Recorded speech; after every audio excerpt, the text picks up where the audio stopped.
J'ai vu l'entretien que vous avez accordé à Iné, imprimé dans le programme, et vous y avez dit que le poète en vous est toujours à l'œuvre et que la poésie nourrit les romans et les pièces que vous écrivez. Pourriez-vous développer cette pensée, cette idée?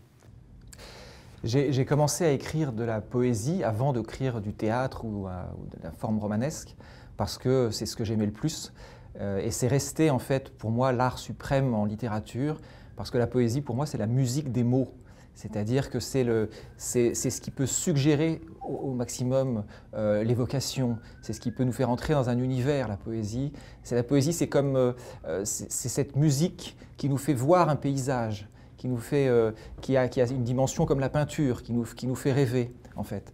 Et donc, ce que je pense, c'est que, évidemment, maintenant, je n'écris pas de poésie, enfin, si ce n'est pour moi, de façon intime, mais je suis habité par le désir de trouver cette musique, ce ton particulier qui va faire que l'œuvre sera singulière. Et donc, je cherche cette musique des mots dans les dialogues.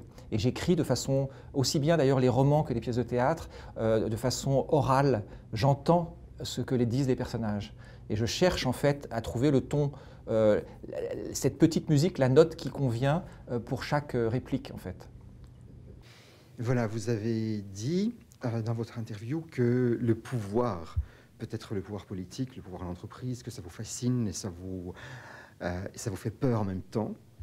Mais par rapport à la pièce Au scalpel, justement, je voulais savoir si, d'après vous, il y a des jeux de pouvoir dans cette pièce et s'il n'y a pas un assujettissement justement par un frère ou l'autre, de l'autre à son pouvoir.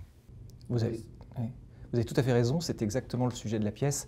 Je pense que très souvent dans les relations familiales, il y a des enjeux de pouvoir. Il y a le désir d'un frère de prendre l'ascendant sur l'autre et inversement. C'est un rapport de dominant à dominé qui s'inverse d'ailleurs suivant les moments dans la pièce.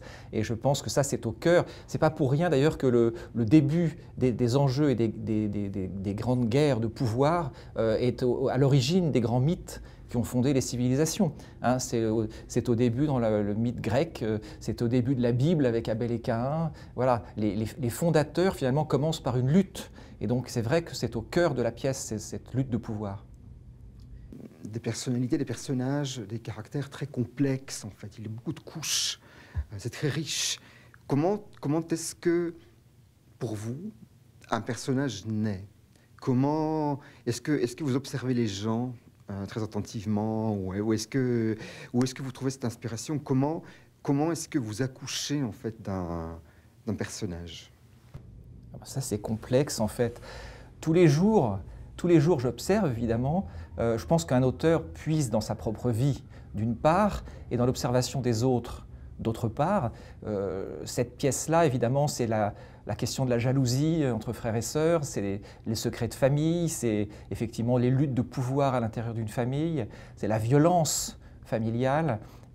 J'ai certainement été inspiré par le fait que, comme beaucoup d'autres, j'ai été moi aussi jaloux, en l'occurrence de ma sœur, mais je vois que j'ai des enfants et qu'il y a également des jalousies très grandes entre eux. Donc bien sûr, je me suis nourri de ces observations. Je pense que quand tout d'un coup, on trouve une inspiration, mais qui n'est pas forcément dans une personne.